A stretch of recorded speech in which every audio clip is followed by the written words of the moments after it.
પરસોત્તમ રૂપાલાએ ક્ષત્રિય સમાજ અંગે કરેલી ટિપ્પણીનો મામલો. રૂપાલાની માફી છતાં ક્ષત્રિય સમાજમાં રોષ યથાવત. સુરેન્દ્રનગરમાં મળ્યું ક્ષત્રિય સમાજનું સંમેલન. ક્ષત્રિય સમાજે ગુજરાતભરમાં રૂપાલા વિરુદ્ધ આંદોલન કરવાની ચીમકી ઉચ્ચારી.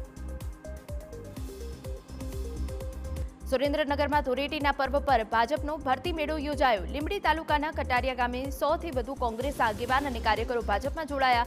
સુરેન્દ્રનગર જિલ્લા કોંગ્રેસના ઉપપ્રમુખ તેમજ જિલ્લા શિક્ષણ સમિતિના પૂર્વ ચેરમેન પણ સામેલ.